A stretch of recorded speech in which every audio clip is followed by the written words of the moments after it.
I am looking at real-time confirmation coming out of Islamabad right now, and what I am seeing is not what any mainstream outlet is leading with tonight. Yes, Iranian Foreign Minister Abbas Araghchi has just touched down in Pakistan with a small delegation. Yes, U.S. Special Envoys Steve Witkoff and Jared Kushner are wheels up for Islamabad as of Saturday morning. Every major network is framing this as a diplomatic breakthrough, a hopeful resumption of peace talks after weeks of a dangerous deadlock. That framing is dangerously incomplete, and it is deliberately burying the operational reality of what is happening beneath the surface of this negotiation. Here is what nobody is telling you. Araghchi's delegation is described as small. That is not the language of a country sending a mandate to close a deal. The first round in Islamabad on April 11th brought a 70-member Iranian team led by Parliament Speaker Ghalibaf, a man with deep Islamic Revolutionary Guard Corps roots.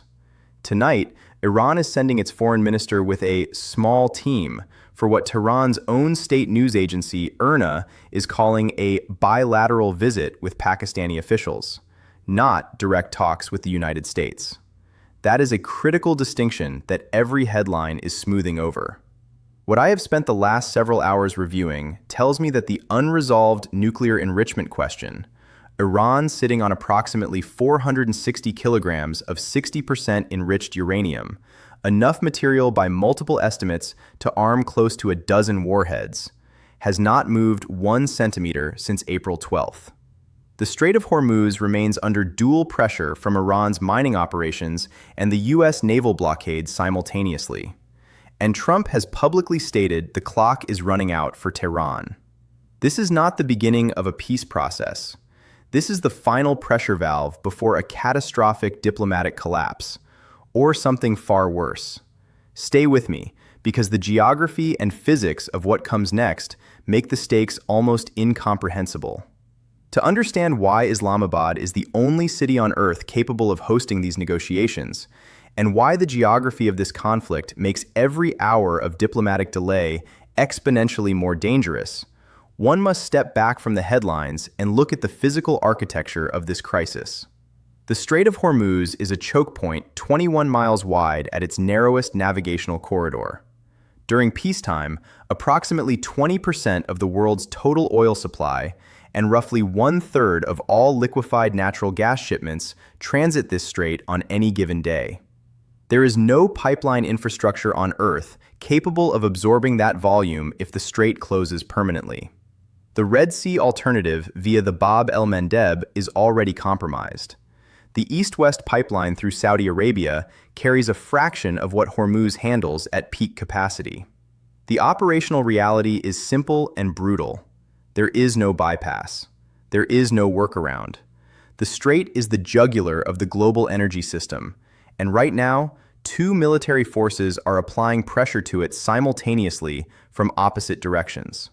Iran's Islamic Revolutionary Guard Corps Navy has operated inside the Persian Gulf and the Gulf of Oman for decades, using a doctrine specifically engineered to neutralize conventional U.S. naval superiority.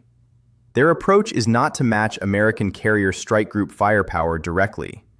It is to render the maritime environment so tactically ambiguous, through asymmetric mine-laying operations, swarm boat harassment, shore-based anti-ship missile batteries positioned along the Iranian coastline, and subsurface threats, that the operational cost of maintaining free navigation becomes politically unsustainable for Washington. That doctrine has not changed. It is currently active. Meanwhile, the United States has imposed a naval blockade on all vessels originating from or destined for Iranian ports. The USS Spruance has already fired on and disabled an Iranian-flagged cargo vessel, the Tuska, a nearly 900-foot container ship intercepted in the North Arabian Sea. Iran has responded by seizing 2 additional vessels and firing on a third. This is not posturing. This is active naval combat operating underneath a nominal ceasefire framework. Pakistan sits at the precise geopolitical intersection of these forces, the only state maintaining functional military and intelligence relationships with both Washington and Tehran simultaneously. Without Islamabad, there is no channel. Without that channel, there is no ceiling on escalation. That is the geographic and strategic reality framing everything happening tonight.